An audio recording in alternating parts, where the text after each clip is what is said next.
ikhwati iman rahimakumullah, alhamdulillah jadi Allah bisa berwajah kembali setelah sekian purnama. Alhamdulillah bisa berwajah dan ini jadi pertemuan yang mendatangkan barokah, rahmah dan maghfirah bagi kita. Amin. Salawat dan salam semoga kami curahkan kepada Nabi Muhammad sallallahu alaihi wasallam, beserta keluarga, sahabat dan segenap umat yang senantiasa bertakwa kepadanya ila akhir hayat nanti, mudah-mudahan termasuk kita di dalamnya. Sebelumnya kami izin pamit. Beramal ngobrol-ngobrol di sini. Baik, hadirin ikhwati rahimakumullah. Dalam agama Islam kita mengenal beberapa ibadah, sholat, puasa, zakat, haji. Setidaknya itulah ibadah yang pokok yang menjadi rukun Islam bagi kita semua. Sholat, puasa, zakat, dan haji.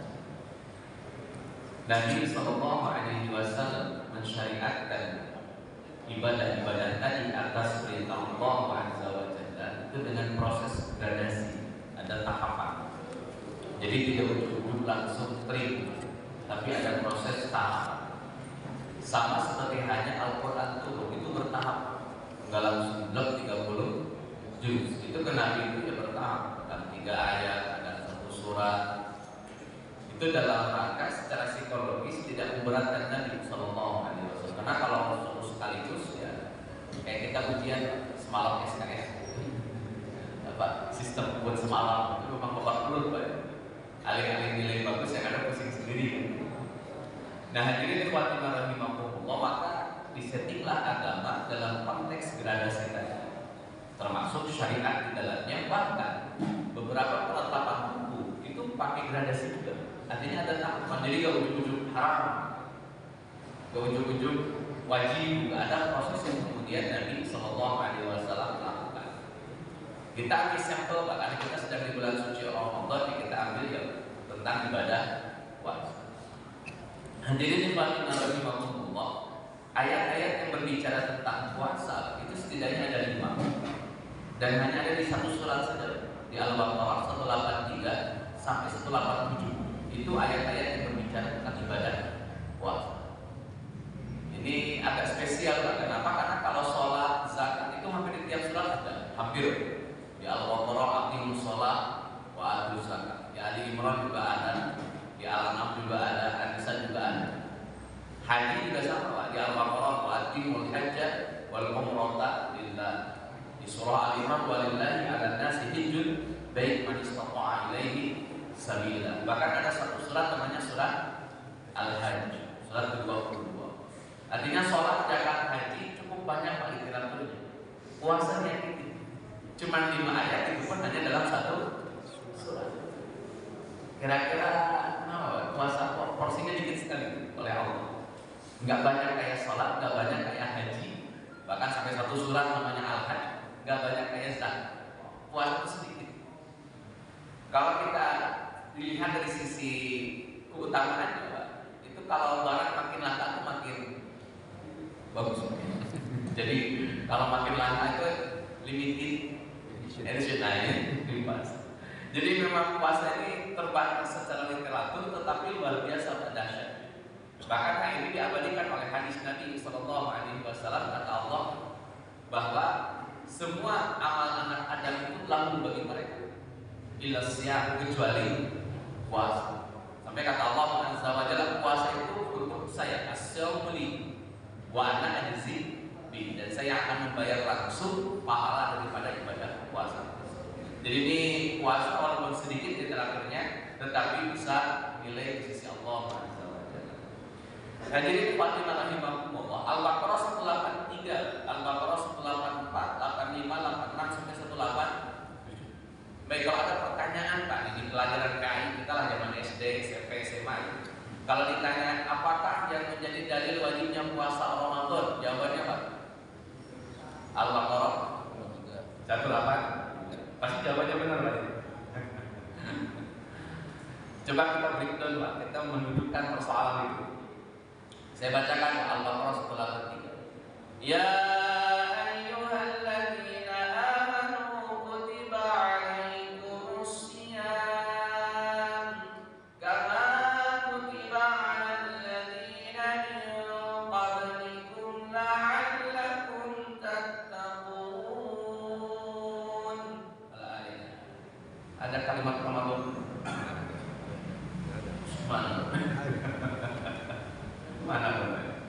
Karena pertanyaannya dalil wajib puasa Ramadan. Jawabannya Al-Baqarah 183. Dibolak-balik Pak itu yang dibaca nggak ada kalimat Ramadan. Kesil. Nah hadirin Fatimah rahimahumullah, ternyata ketika baca tafsir Pak, misalkan referensinya tafsir Ibnu Katsir, Al-Baqarah 183 belum ngomongin puasa Ramadan, baru ngomongin puasa secara hukum. Jadi Allah itu ngasih informasi puasa ya, orang dulu juga pada puasa gitu kan. Simpelnya kayak gitu. Jangan sampai merasa terbebani dengan kewajiban puasa. Allah mau orang dulu juga sama-sama puasa. Jadi kan cuma kalian doang yang puasa, tenang aja. Ada yang senasib sepenanggungan. Itu kadang-kadang Al-Baqarah 183 Pak, belum ngomongin Ramadan. Dijelaskan oleh tafsir ada dua kemungkinan Pak. Puasa di Al-Baqarah 183 adalah satu, puasa tanggal 10 Muharram.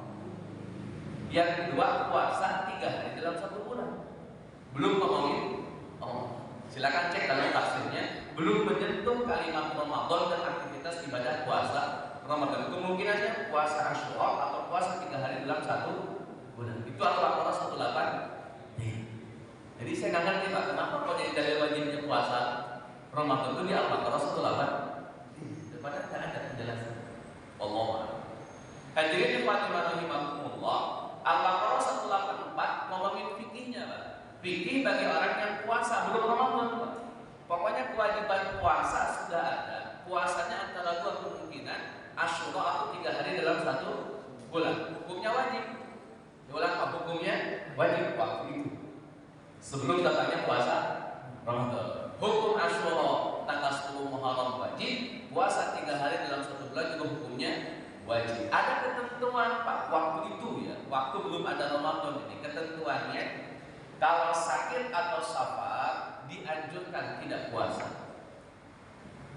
Anjuran, silakan nggak puasa. Kalau sakit atau safar. Nah yang kedua Pak, kalau dia nggak mau puasa, sakit tidak, safar tidak, pokoknya nggak mau puasanya, maka Al-Baqarah 184 menjelaskan puasa yang wajib tadi opsional. Mau dilakukan monggo, kalau tidak mau bayar fidyah. Tapi bukan bagi yang nggak mau, bagi yang tidak mau. Dia mampu sebetulnya, toh dia tidak sakit juga tidak safar, dan dia mampu. Tapi nggak mau puasa, bayar fidyah udah, nggak usah ambil pusing. Dulu nih Pak. Jadi syariatnya mudah Pak. Bahwa cukup puasa 3 hari atau puasa sehari, jadi puasa Asyura dengan ketentuan kalau tidak mau silakan pilih mau puasa atau bayar fidyah. Tangan digabung Pak. Ini namanya 1 mud. Jadi, kalau Bapak serok beras nih, nah ini namanya hitungan 1 mud. Kita fidyah itu 1 mud segini. Ini ukurannya kalau 4 kali gini Pak, namanya 1 sok. Itulah yang menjadi zakat fitri kita Pak. Zakat fitri kita itu 1 sok. Itu takaran bukan timbangan, maka tidak ada ukuran pasti Pak. Dalam takaran itu nggak ada ukuran pasti, maka oleh para ulama di-create 1 sok itu 2,1 kg sampai 3 kg. Kisarannya di situ. Tergantung ukuran. Nah, ya kalau orang-orang gede-gede kayaknya mungkin 3 kilo lah. Kalau kita kan ujung-ujung lah. Dan 2,1, 2,5 lah. Oleh ulama di Indonesia Pak, diambil tengah-tengahnya. Kalau kisarannya 2,1 sampai 3 kilo, maka diambillah 2,5 sampai sekarang lah. 1 sok itu 2,5 kilo. Itulah standar hitungan kalau kita zakat. Nah hadirin Fatimah rahimahumullah, saya lanjut. Al-Baqarah 185 setelah syariat tadi Pak. Orang yang puasa 3 hari dalam 1 bulan wajib, nggak sanggup bayar fidyah. Orang puasa sehari Asyura nggak sanggup bayar fidyah. Selesai itu Pak. 1 bulan. Al-Baqarah 185 turun Pak. Ada kalimat ini. Syahrul Ramadan alladzi unzila fihi al-Qur'an. Kata Allah Azza wa Jalla, bulan Ramadan itu bulan turunnya Al-Qur'an. Ini juga belum ngomongin puasa Pak, kalimat ini. Allah lagi jelasin, Ramadan itu turunnya Quran, oh ya. Kalimatnya gitu. cuma informasi saja, just information. Lanjutan ayatnya, faman syahida minkum syahra falyasumhu. Dan siapa saja Pak yang melihat hilal bulan itu berarti awal bulan, maka hendaklah dia falyasumhu, hendaklah dia puasa. Yasumhu ini, yasumhu itu fi'il mudhari, tidak ada indikator perintah sebetulnya. Harusnya diartikan dia akan atau dia sedang puasa, yasum itu. Cuman kedatangan lamul amri, maka fi'il mudhari jadi perintah. Sehingga falyasumhu diartikan hendaklah kalian puasa. Saya tanya Pak, ini puasa apa? Puasa Ramadan. Tahu dari mana Pak puasa Ramadan? Sahur Ramadannya tadi. Kan faman syahida minkum syahra falyasumhu. Siapa yang melihat awal bulan maka hendaklah dia puasa. Awal bulan apa ini? Awal bulan apa ini? Ramadan. Tahu dari mana Ramadan? Sebelumnya ada kalimat syahrul Ramadan. Maka syahrul yang kedua, kan berarti ada dua syahrul nih. Yang satu syahrul Ramadan jadi mubtada, yang kedua faman syahida minkumus jadi maf'ul bih. Maka syahrul yang kedua diartikan syahrul yang pertama, yakni syahrul Ramadan. Kalau awalnya Pak syahrul Sya'ban, berarti puasanya puasa bulan akhir. Nah kalau awalnya syahrul Muharram puasanya karena awalnya syahrul Ramadan maka puasanya di bulan. Berdasarkan Al-Baqarah 185 wajiblah puasa Ramadan, dan Al-Baqarah 183 dihapus pak hukumnya. Bukan lagi puasa 3 hari yang wajib, bukan lagi puasa Asyura yang wajib, tapi puasa Ramadan. Terus yang 3 hari dan yang 1 hari gimana nasibnya Pak? Hilang atau gimana? Hukumnya berubah jadi sunnah. Itu caranya Pak. Jadi sunnahnya Pak Ramadan yang wajib ini diganti untuk amandemen Pak, amandemen di take over amandemen. Nah hadirin umat rahimahullah, termasuk Pak Al-Baqarah 184 dihapus satu poin. Kalau sakit tetap dianjurkan tidak puasa, safar boleh tidak puasa, tapi bagi yang agak mau tetap harus puasa. Gak ada lagi yang gak mau boleh bayar fidyah, yang tidak mau tetap harus puasa. Terus kalau tidak sanggup bagaimana? Baru bayar fidyah. Jadi bayar fidyah itu bukan karena tidak mau Pak, tapi tidak sanggup. Itu Al-Baqarah 185 penekanan. Jadi Al-Baqarah 183 84-nya dihapus secara umum. Walaupun tidak semuanya, yang sakit dan yang sabar tetap ditegaskan oleh Allah SWT. Hadirin Fatimah rahimahullah, saya tanya dulu Pak. Waktu Nabi dapat perintah puasa Ramadan, Nabi kaum muslimin pada puasa Ramadan tahun kedua Hijriah. Pertanyaan saya, sama nggak dengan puasa kita hari ini? Kira-kira aja, kira-kira. Sama. Tebak-tebak. Sama. Tebak-tebak hadiah. Ada hadiah umroh nggak? Nggak, maaf. Ketemu di sana. Kecuali kalau janjian di Mekah. Sama nggak kira-kira Nabi dengan kita praktek? Sama. Nah, dibilang beda atau ditanya kenapa bedanya? Dibilang sama, ya pasti sama gitu pasti. Jadi beda atau sama Pak? Sama. Jawabannya beda. Bedanya di mana? Al-Baqarah 185 turun, jadi wajib puasa Ramadan. Prakteknya Pak itu dari Isya sampai Maghrib, bukan dari subuh, tapi dari Isya sampai Maghrib. Jadi buka puasanya Pak cuman dari Maghrib sampai Isya. Berapa jam? 1 jam. Jadi Bapak makan di situ, minum di situ. Kalau pengen ke istri, ya di situ ya, teratur aja deh Pak. Repot-repot ya Pak. Dibujuk enggak ya. Nah hadirin khotbah Nabi, cuma 1 jam mandi sama buat makan, minum sama cima. Karena dari Isya sampai Maghrib sudah harus start puasa lagi. Itu praktek awal-awal. Hadirin khotbah rahimahullah, saya bayangin Pak, ini kalau syariat ini tetap berlaku sampai sekarang, babak belum Pak. Kayaknya gak ada yang kerja. Yang malam capek puasa, siang puasa, kayak pulang-pulang rumah ini berhasil semuanya. Jadi kalau membayangin nih hukum, kalau masih diberlakukan demikian Pak, Untungnya ada kasus, Pak. Jadi kadang-kadang kasus itu penting, Pak. Karena dengan adanya kasus, ada proses banding gitu, Pak. Ada proses diangkat kembali kasusnya hukumnya. Nah, apa kasusnya? Hadirin ikhwatina rahimahumullah, ada dua. Pertama namanya Qais bin Shirma, seorang sahabat Nabi, Pak, namanya Qais bin Shirma. Qais ini, Pak, puasa dari Isya, lanjut puasa, nggak ada sahur, Pak, ya. Jadi Isya ketemu maghrib pokoknya. Isya puasa, subuh lanjut, menjelang maghrib pulanglah dari kebun karena dia biasa kerja di kebun. Nyampe rumah, Pak nanya ke istrinya, "Neng, ada apa anak-anak di rumah kita ini? Mau buka puasa?" "Ya Allah, Pak, belum masak ini." "Ya masak lagi cepetan, ini mau buka puasa nih." "Malu, Pak, belum jadi habit buka puasanya." Kalau kita kan sudah jadi habit, Pak. Jam 5 udah kumpul makanan kan? Udah kolak, cendol, gorengan. Jam 5 itu gue tungguin nih, ada mana yang paling cepat nih? CTP apa mana nih? Emang ada yang lebih cepat ada. Nah, hadirin ikhwatul rahimahumullah, ini karena belum ada habit, Pak, jadi belum terbiasa masak menjelang maghrib. Akhirnya Qais bin Shirman nungguin, Pak, nungguin. Mungkin ya karena suasananya capek, Pak, lemes, terus sendirian, gak diajak ngobrol. Lama-lama Qais bin Shirman ngantuk, tidur, bangun Isya. Berarti jawabannya apa? Puasa lagi. Puasa. Akhirnya Qais bin Shirman lanjut puasa. Kata istrinya, "Ya Allah, Pak, rugi amat apa?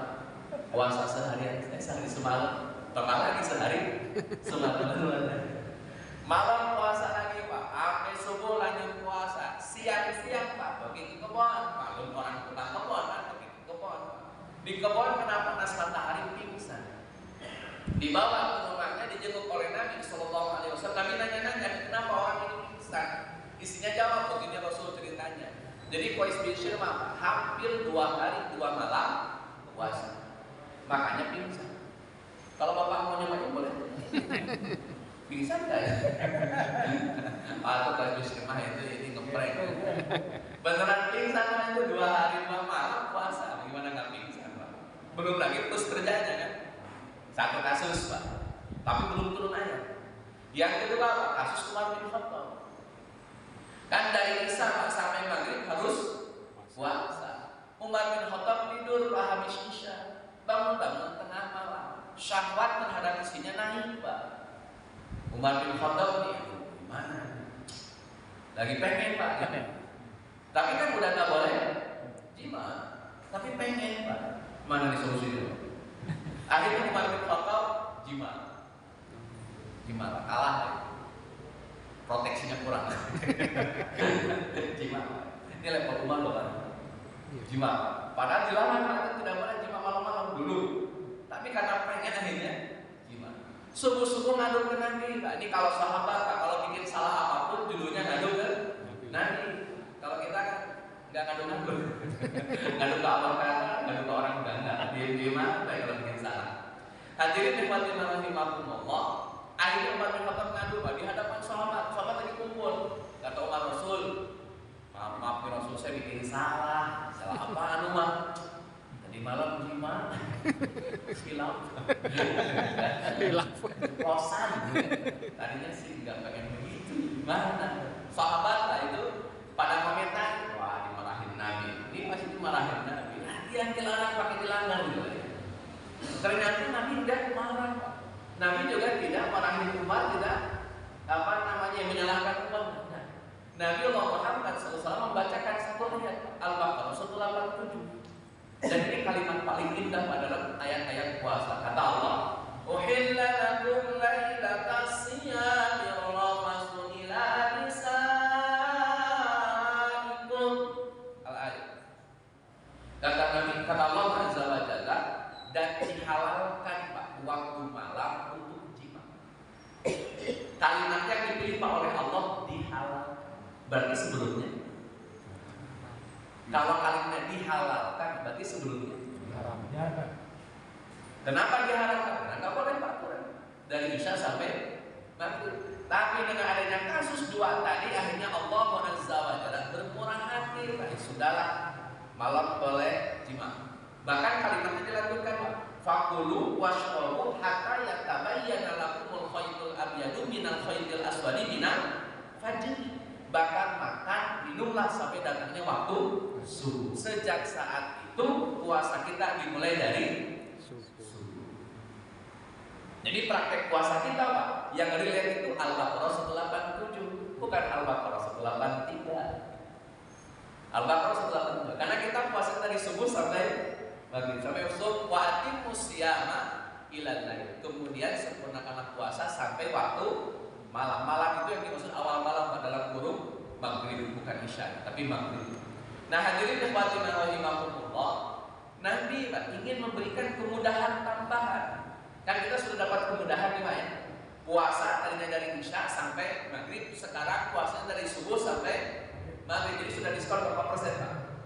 Separuh persen. 50%. Makanya saya nggak heran Pak, kenapa mau di bulan Ramadan banyak diskon nih? Mungkin dari situ kali ya. Ngambil kiprahnya pada Quran. Bisa 50 plus 20 loh Pak kalau diskon. Makanya Islam pun diskon Pak. Di Ramadan tadinya dari malam, dari isya sampai maghrib, potong dari subuh sampai maghrib, sudah dapat diskon Pak. Nabi menambah kemudahan. Pak, ini masalah. Ini Nabi cerdas sekali Pak. Nabi ingin membantu kemudahan itu Pak, biar sempurna. Bagaimana caranya Pak? Kan intinya kan makan itu boleh di waktu malam, sesudah maghrib, sebelum subuh Pak. Nabi bikin perangkat tambahan Pak, formula tambahan namanya sahur. Itu dari Nabi Pak. Kenapa sahur dihadirkan oleh Nabi? Kan intinya gini Pak, yang penting makannya sebelum subuh. Nabi naruh sahur itu menjelang subuh, biar apa Pak? Biar stamina kita kuat.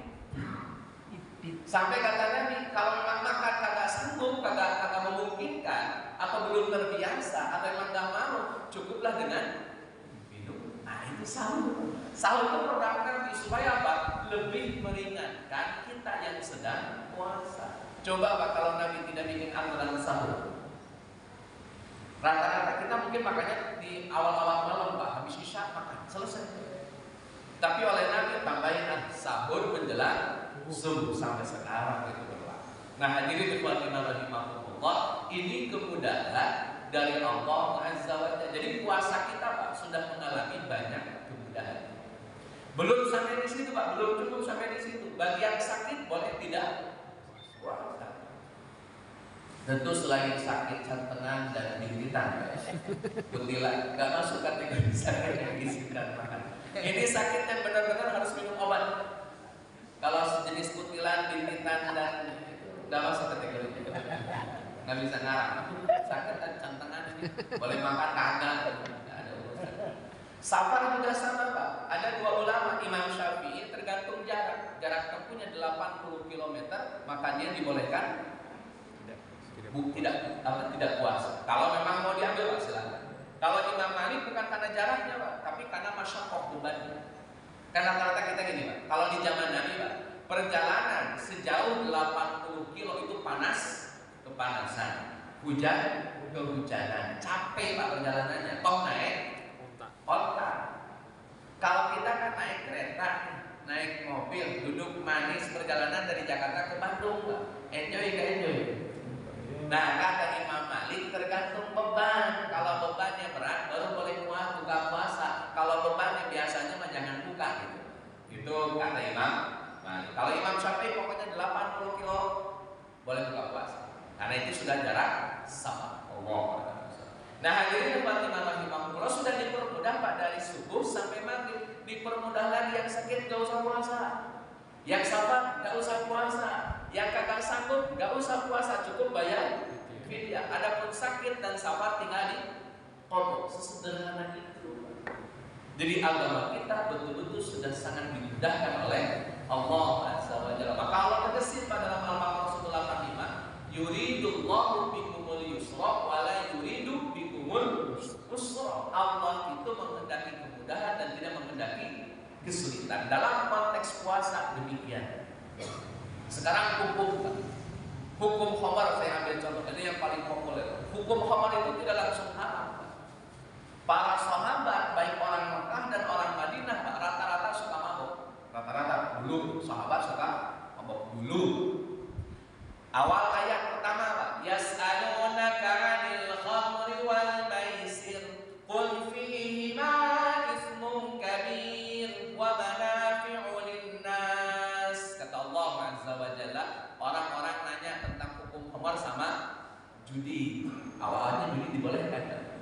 hukum khamar dan judi. Maka dijawab oleh Allah, ada manfaatnya bagi manusia, tapi mandorotnya juga banyak. Bahkan mandorotnya akbaru min naf'ihima, lebih besar daripada manfaatnya. Tapi belum ada hukum. Artinya turun ayat ini orang masih suka mabok, cuma boleh mikir Pak, gede nih mandorotnya. Manfaatnya sih ada, tapi mandorotnya lebih gede. Minimal gitu Pak cara berpikir. Selang berapa lama lagi Pak turun lagi ayat. Karena kenapa sahabat dulu Pak kalau mau sholat pada mabok, akhirnya sholatnya dalam keadaan mabok, sholat teler gitu. Dulu sahabat, maka turun ayat di An-Nisa, ya ayyuhalladzina amanu la taqrabus sholata wa antum sukara. Kata Allah, orang-orang yang beriman, kalau mau sholat jangan mabok. Kenapa? Karena kalau maboknya sebelum sholat, Pak, itu sholatnya jadi ke bawah mabok. Takutnya baca Al-Kafirun tak kelar-kelar Pak. La a'budu ma ta'budun wala antum a'budu nama wala ana a'budu ma abadu wala antum a'budu nama wala ana tak kelar-kelar Pak ya. Mabok. Maka turun ayat Pak. Prakteknya dulu Pak. Jadi orang sahabat pada zaman Nabi mabok terus sholat. Akhirnya turun ayat ini. Maka prakteknya dirubah Pak maboknya. Sholat dulu baru mabok. Yang penting kan pas sholat nggak mabok. Beres sholat paling mabok. Nah gitu. Ini kebayang Pak habis sholat pada jijir di teras ya. Vodka, whisky, kalau sekarang kebayang. Umar bin Khattab yakin Pak, ini kayaknya kagak masa habis ibadah kemudian mabok, nggak kena ini, nggak nendang ini, kok gimana hukum modelnya begini? Akhirnya Umar gelisah Pak, ngadu Nabi Rasul masa hukum begini. Turunlah ayat terakhir Pak, surat Al-Maidah ayat 90, innamal khamru wal maisiru wal ansabu wal azlamu rijsun min amali syaitan fajtanibuhu. Turun ayat ini, khamar haram sampai akhir zaman. Nggak ada lagi halal. Kalau Bapak pengen mengalami halalnya, hidupnya zaman dulu. Salah lahir berarti Bapak. Kalau sekarang pengen berani-berani ngehalalin, Omar salah lahir Pak. Lahir itu cuma Abu Jahal. Masih halal tuh Omar. Kalau sekarang yang mohon maaf sudah hukumnya haram sampai akhir zaman. Nggak ada gradasi lagi. Mungkin. Kalau tahu mau kita praktekkan gradasi ini untuk mu'alaf. Misalkan ada mu'alaf dari Eropa. Kalau Eropa kan minum khamar itu bukan karena pengen mabuk rom, tapi karena menghangatkan tubuh. Kan beberapa tuh kalau ada sepoci gitu malam-malam dingin-dingin Pak minum sepoci. Kalau kita kan sepotol, itu gimana nggak mabuk? Ya, terus kalau orang Eropa kan sepoci menghangatkan tubuh. Itu mungkin ada proses di situ mungkin Pak. Tapi ya pengecualian kan mereka saja. Kalau kita tetap hukumnya. Nah hadirin tempat rahimahumullah, itu gradasi Pak. Hukum ada gradasinya, ibadah ada gradasinya. Terakhir Pak, sebagai gradasi terakhir, sholat pun ada gradasinya Pak. Saya tanya Pak, yang pertama kali Allah wajibkan itu berapa waktu? Yang pertama kali Allah wajibkan berapa waktu ke Nabi Muhammad? 50. Akhirnya mengalami diskon lagi Pak. Jadi berapa? 5. Peristiwa Isra dan Mi'raj. Sholat saja dapat diskon. Kalau Bapak sekarang sholat 50 waktu, nggak bisa kerja di Kompas. Saya mesti, kenapa sholat mulu? Nggak pernah nyetak apa, nggak pernah mikir apa. Sholat 50 waktu, gimana ngaturnya? Nggak ada waktu, nggak nikah, nggak akan kerja. Kenapa sibuk sholat? Maka ini diskon jadi 5 waktu saja. Subuh, duhur, asar, maghrib, dan isya. Itu pun masih ada jarang yang pakai Pak. Masih jarang yang terjadi, padahal sudah dibikin mudah oleh Allah Azza wa Jalla. Nggak tahu harus bikin kayak gimana lagi bagi orang mau sholat itu. Padahal sudah sangat mudah. Hadirin dimatikan oleh Imam. Kalau awalnya Pak, sholat itu menghadap mana? Menghadap kiblatnya kemana? Awal-awal sholat sih awal. Kemana? Masjidil Aqsa. Kalau Bapak lihat peta Pak, lihat peta dari arah Bapak ya. Ini Syam. Dari arah Bapak ya. Ini Madinah. Ini Mekah. Jadi Mekah itu paling selatan. Ini Syam di utara, Madinah, Mekah. Dulu Pak, waktu awal-awal sholat 5 waktu, Nabi itu sholatnya kan masih di Mekah. Karena peristiwa Isra dan Mi'raj. Jadi Nabi sholat di Mekah. Ini ada Ka'bah Pak di Mekah. Nah, Nabi sholatnya itu menghadap Ka'bah yang otomatis menghadap Masjidil Aqsa. Niatnya tetap menghadap Masjidil Aqsa, tapi secara praktek Pak, Ka'bah dulu baru Masjidil Aqsa. Itu sholat Nabi. Kenapa? Nabi lebih suka dengan Ka'bah daripada Aqsa ketika sholat. Makanya Nabi ke Ka'bah dulu, dari garis lurus ketemu Aqsa. Kemudian Nabi pindah Pak ke Madinah. Berarti Ka'bahnya di belakang Nabi sekarang. Nabi harus sholat ke Masjidil Aqsa yang otomatis membelakangi Ka'bah. Nah, itu gak nyaman buat Nabi. Waduh, kok ibadahnya begini jadi gak nyaman Pak? Karena kalau masih di Mekah, Ka'bah dulu baru Aqsa. Tapi kalau di Madinah, Ka'bahnya di belakang Pak. Karena di selatan Madinah kan. Ini di utara Madinah. Akhirnya Nabi sering menengadah ke langit Pak, tangannya diangkat, lihat ke langit dalam rangka mengharapkan turun perintah agar kita dipindah ke Ka'bah. Akhirnya Pak, turunlah ayat bahwa Nabi syatrul masjidil fawalli wajhaka syatrul masjidil haram. Hadapkanlah wajahmu ke Masjidil Haram. Posisi Nabi sedang ruku Pak. Akhirnya Nabi berputar saat ruku di sebuah tempat. Tempat itu sekarang dijadikan sebuah masjid namanya Masjid Kiblat, Masjid dua kiblat di tempat itu.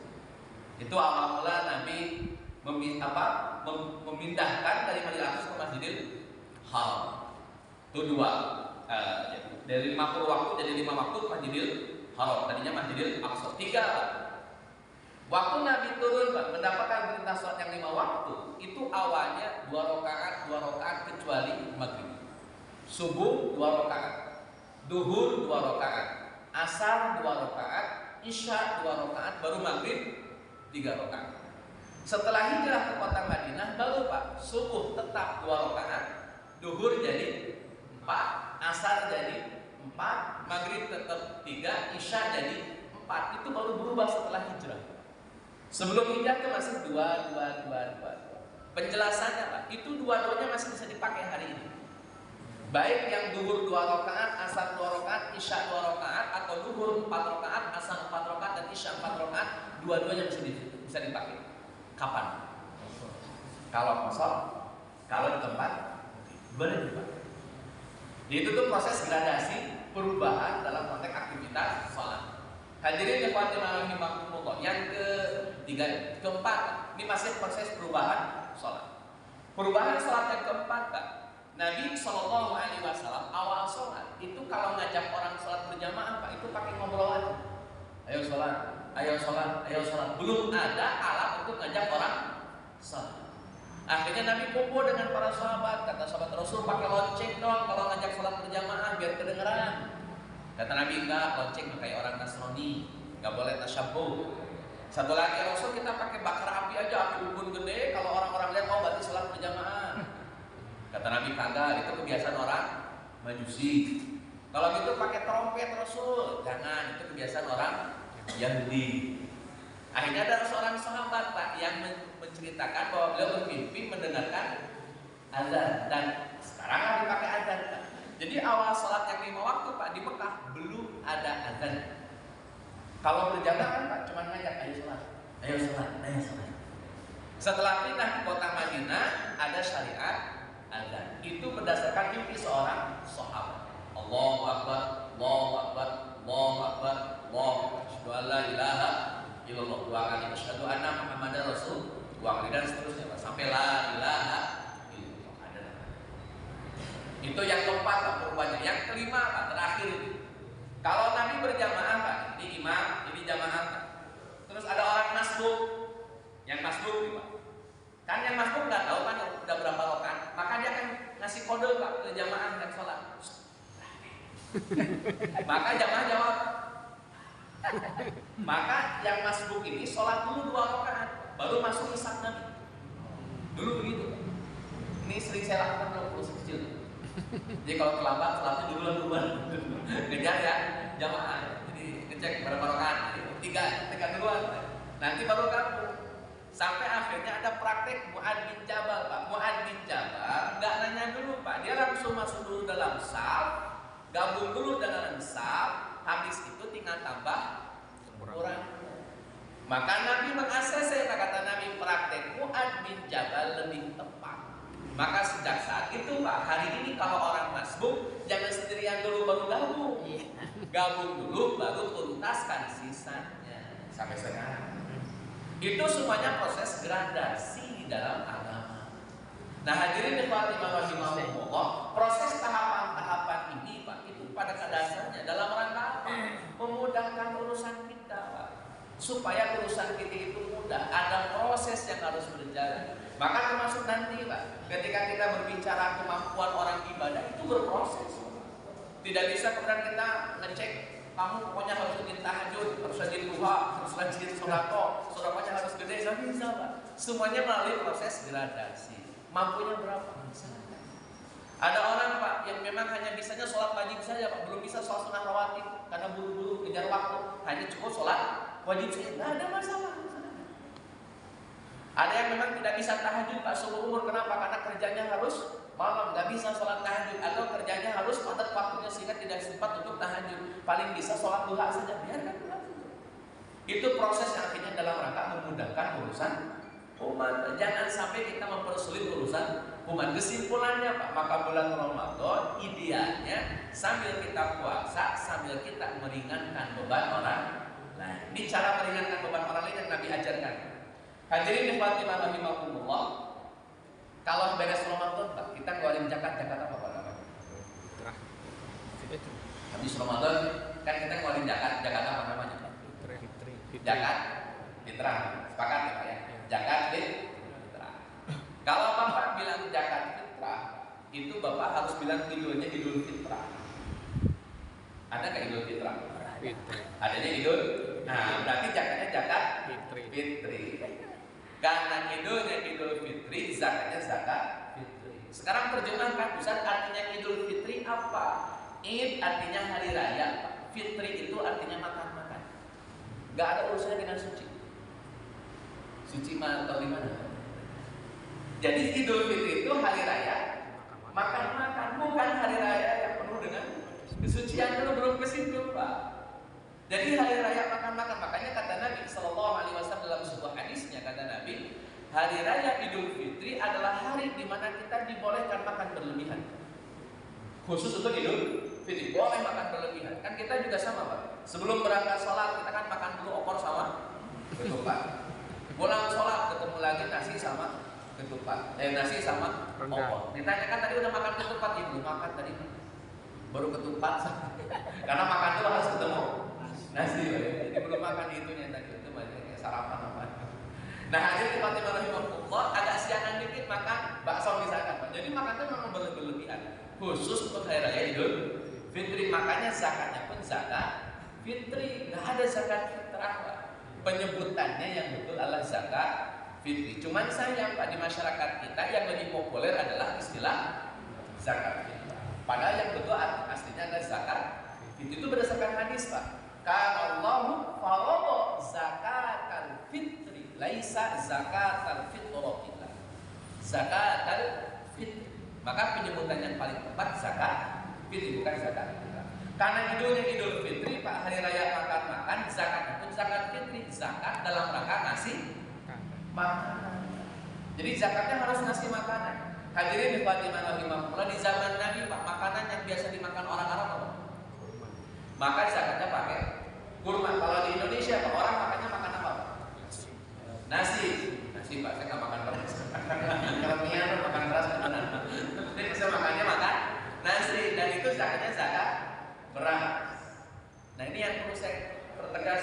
Saat kita kan kalau kurma nih, kan satu suku 4 serok Pak, kurma. Selesai di 4 mun Pak, atau 1 sok. Berarti berapa? 3 kiloan, 3 kilo kurma. Sekarang berapa 3 kilo kurma Pak? Yang sedang 150.000. 150.000. Banyak. Nah itu kurma Pak. Coba itu kurma Pak. Di zaman Nabi rata-rata zakat fitri itu pakai kurma. Kenapa? Makanan orang Arab adalah kurma, dan kurma tidak usah dimasak Pak. Nggak ada kan yang kukus kurma, tumis kurma, campur jengkol. Kurma tinggal langsung makan. Karena memang itu makanan Pak. Supaya orang-orang yang menerima kurma tidak usah repot harus masak lagi, tinggal makan. Yang kedua Pak, kurma itu tidak butuh lauk. Kan ada orang makan kurma tambahin opor ayam atau kurma sama ikan sepat, nggak ada. Seumur belum ada makan kurma. Nah hadirin ikhwati rahimakumullah, datang ke Indonesia zakatnya nggak pakai kurma Pak. Kenapa? Orang Indonesia bukan makanan pokoknya kurma. Temen saya Pak makan kurma setengah kilo, ditanya udah makan belum, jawabannya belum. Tetap kalau belum ketemu nasi belum makan. Padahal kurma udah setengah kilo dihabisin. Tetap aja kerja udah makan belum, baru kurma. Nah hadirin Fatimah rahimahumullah, maka idealnya Pak, kalau kita ngasih beras kepada mustahik, anjurannya boya ada lauknya. Jangan cuma beras doang, kan beras dimakan pakai lauk Pak. Nggak ada orang makan nasi doang nggak pakai lauk. Garam. Pakai garam tuh kalau nasinya pulen. Kalau nasinya curah nggak enak kasih garam. Prihatin yang ada itu. Kalau nasinya pulen baru enak. Nah hadirin Fatimah rahimahullah, di kampung saya Pak Cianjur itu berasnya pandan wangi. Masaknya dikukus Pak, bukan di rice cooker, dikukus Pak, pakai asepan namanya. Matang Pak, masukin ke baskom itu diagel namanya. Nah ini hihit Pak, kipas, ini ngagel Pak. Motoriknya jalan. Otak kiri jalan. Nah hadirin Fatimah rahimahullah, campur garam enak Pak itu. Mertua lewat nggak kelihatan. Kalau nasi pandan lagi, ini nasi curah, susah. Dikasih garam sedih banget. Jadi yang namanya makan nasi ya harus pakai lauk. Nah itu idealnya Pak. Kenapa Ustaz berasa harus pakai lauknya? Buat beli lauknya? Karena buat jadi makanan. Karena kalau beras doang disuruh makan nasi doang, orang harus ada lauk Pak. Ya minim-minim ikan sepat lah gitu. Ikan pedang nggak jadi masalah Pak. Ya sama dikit daging boleh Pak. Diukur-ukur aja kalau beras misalnya dapat 5 kilo terus uang berapa duit tuh buat beli. Nah hadirin Fatimah rahimahumullah, saya perjelas lagi Pak. Zakat fitri Pak itu harus dibagikan sebelum orang keluar dari rumahnya menuju tempat sholat. Kenapa? Bahkan sampai kata Nabi, kalau orang menjaga musola, zakat fitri baru dibagikan kepada mustahik, tidak disebut sebagai zakat sebatas sedekah biasa. Kenapa harus sebelum orang keluar sholat? Nah, kira-kira supaya makanan itu bisa mereka makan. Apa artinya zakat fitri yang bentuknya makanan kalau orangnya sudah keluar ke tempat sholat? Berarti kan nggak dapat Pak tujuan zakatnya. Zakat fitri itu ngasih makan. Makanya Nabi Pak Sallallahu Alaihi Wasallam bersabda, Idul Fitri atau Idul Adha yang dianjurkan makan dulu. Fitri. Idul Fitri. Maka orang sebelum keluar Pak mereka harus makan. Makanya dari mana Pak kalau orang itu punya? Dari zakat. Maka zakat bagikan sebelum orang keluar dari rumahnya, biar bisa dimakan Pak. Jangan sampai zakat keluar orang udah pulang sholat, nggak dapat tuh zakat fitrinya. Kenapa? Nggak ngasih makan. Hadirin Fatimah rahimahumullah, saya perjelas lagi. Sholat Idul Fitri dan Idul Adha itu beda waktu. Salah satunya lebih pagi, satunya lebih siang. Saya tanya Pak, mana yang lebih siang? Fitri. Kenapa itu Fitri? Makan dulu. Makan. Jadi Nabi Pak rapi bikin manajemen Pak.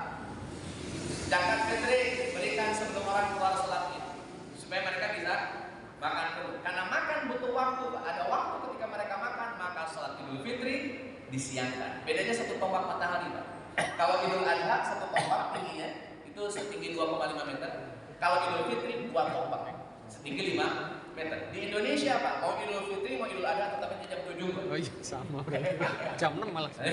Sama. Jam Di Indonesia 4. Pak. Harusnya beda. Idul Fitri jauh lebih siang. Kenapa? Ngasih space buat orang makan. Jangan sampai orang buru-buru karena harus sholat, akhirnya tidak sempat makan. Itu nggak keluar Pak, nggak dapat zakat fitri. Secara value, secara nilai ya pahala ya. Kalau sudah nyampe tapi nggak sempat kemakan ya lain persoalan. Nah hadirin Fatimah rahimahullah, kembali kepada poin kemudahan Pak. Agama ini ad-dinu yusur, agama ini mudah. Maka hati-hati, jangan sembarang mengharamkan, jangan sembarang menghalalkan Pak. Karena sekali-kalinya berani mengharamkan, urusnya dengan Allah. Makanya surat At-Tahrim ayat 1 turun Pak. Kata Allah Azza wa Jalla, Ya ayyuhan nabi lima tuharrimu ma ahallallahu lak. Nabi, kenapa ente berani mengharamkan sesuatu apa yang sudah Allah halalkan? semuanya serba haram, jangan juga semuanya serba boleh. Semuanya ada aturannya, Pak. Makanya perlu ada kematangan ilmu untuk memilih mana halal, mana haram, supaya tidak terbebani dengan aturan syariat agama. Termasuk ibadah pun Pak, santai saja, sholat saja Pak, dimohon izin. Tapi bukan jadi alasan untuk malas Pak ya. Sholat zuhur itu Pak, waktunya dari jam 12 kurang lebih Pak, sampai jam 3 kurang lebih.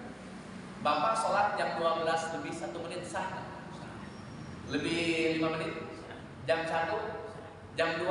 Setengah 3? Jam 3 kurang 10 menit? Secara hukum sah. Jangan dibikin sulit Pak. Tapi kalau ditanya mana yang paling afdol Ustaz, yang paling afdol awal waktu. Tapi jangan beratkan urusan online. Kalau boleh jam 2, kenapa harus dipaksa jam 1? Misalkan, ini kan kaitan dengan keadaan orang yang berbeda.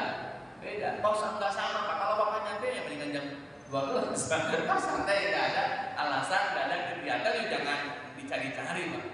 Kayaknya nih aneh main dulu. Kayaknya aneh main game nggak bisa ya. Ini alasan-alasan yang syar'i kan. Jam 1, jam 2, setengah 3 itu masih boleh. Itu hukum. Biarkan.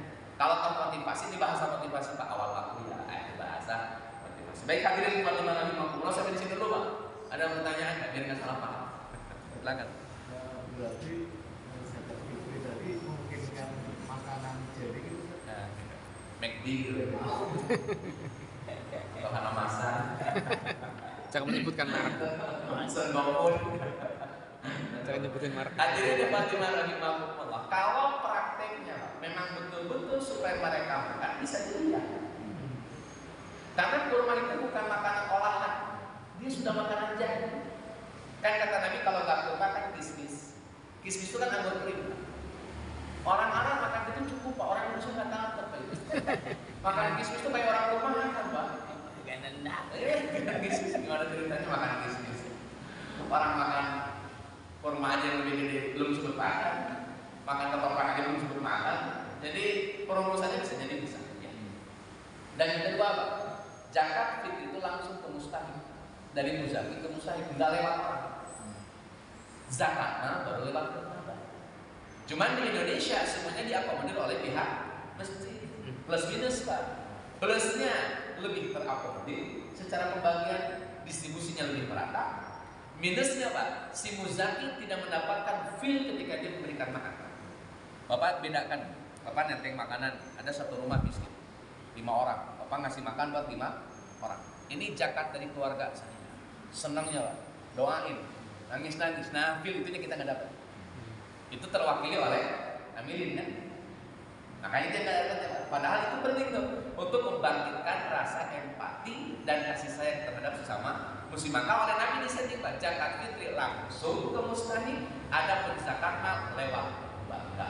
Zakat fitri harus dibagikan sebelum orang keluar sholat id. Zakat mal kapanpun dibagikannya bebas, tidak terikat oleh waktu. Saya ini beberapa amilin Pak, zakat mal pun dikeluarkannya sebelum sholat id. Padahal tidak ada hubungannya. Zakat mal itu Pak, konteksnya kalau sholat, kalau zakat fitri bikin orang makan, kalau zakat mal bikin orang kaya. Itu beda penekanan. Zakat mal itu harus mengupgrade dari mustahik jadi muzaki. Itu fungsi zakat mal. Dan di Indonesia itu belum berfungsi Pak. Mohon maaf ya, lembaga-lembaga zakat di Indonesia belum memfungsikan Pak zakat mal dengan baik. Buktinya miskin masih banyak. Belum jadi target misalkan di kampung ini, misalkan kampung apalah itu, kampung A itu, kampung Palmerah gitu, orang miskin ada 100, adalah zakat mal sekian miliar, tahun depan berkurang menjadi 50, bukan meninggal, jadi kaya. Kalau meninggal kan udah ngomong. Tahun depannya lagi Pak, tinggal 25 miskinnya. Tahun depannya lagi setelah 4 tahun tidak ada orang miskin di Palmerah dengan zakat mal. Itu baru sukses. Itu baru benar Pak.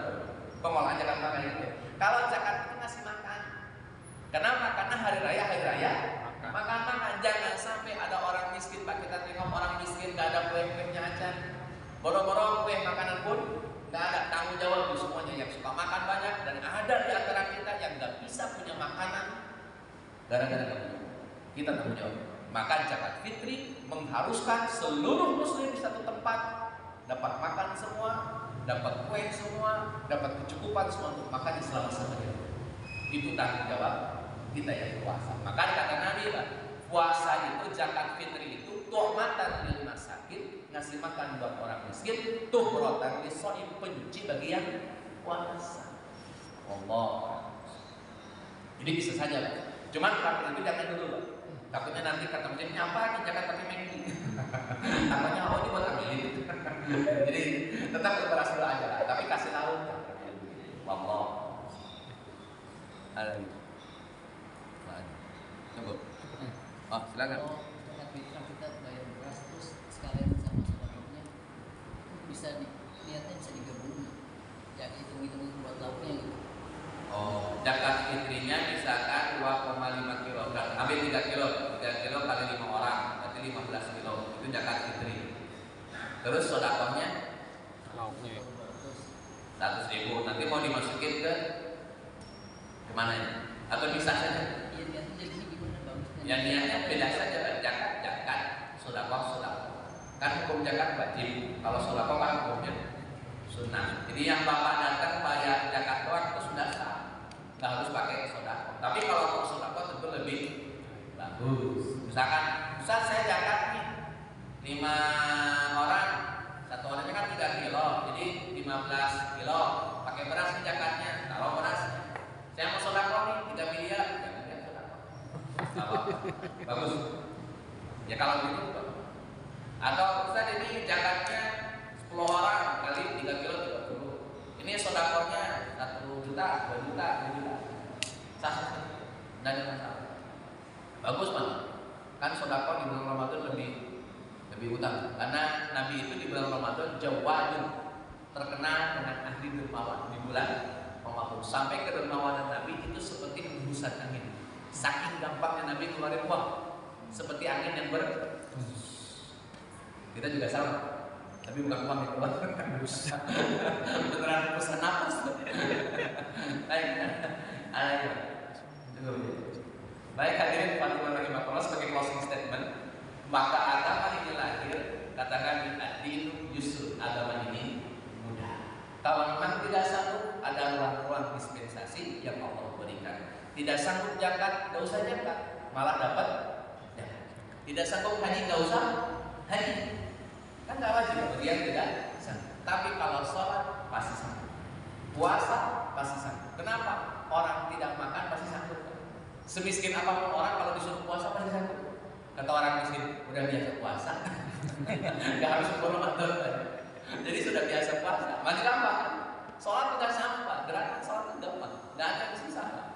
Jadi yang 3 poin ini syahadat, sholat, puasa itu gampang. Itulah agama yang mudah. Sudah gampang dipermudah oleh Allah Azza wa Jalla dengan penjelasan tadi. Adapun zakat, haji ini ibadah rukun Islam bagi orang-orang yang punya uang. Gak punya uang, tidak usah zakat. Gak punya uang, tidak usah haji. Selesai. Sesederhana itu dalam beragama. Maka poin kita, target kita adalah bagaimana sholat yang lebih baik, bagaimana puasa yang lebih baik. Mudah-mudahan kita senantiasa mendapatkan peluang untuk menjadi orang-orang yang ahli ibadah dan ibadahnya menjadi lebih baik dari hari ke harinya. Sebagaimana doa kita, Allahumma inni ala dzikrika wa syukrika wa husni ibadah. Mudah-mudahan kita mengabulkan harapan kita. Sekian yang bisa disampaikan. Mohon maaf atas kekurangan. Assalamualaikum warahmatullahi wabarakatuh. Waalaikumsalam.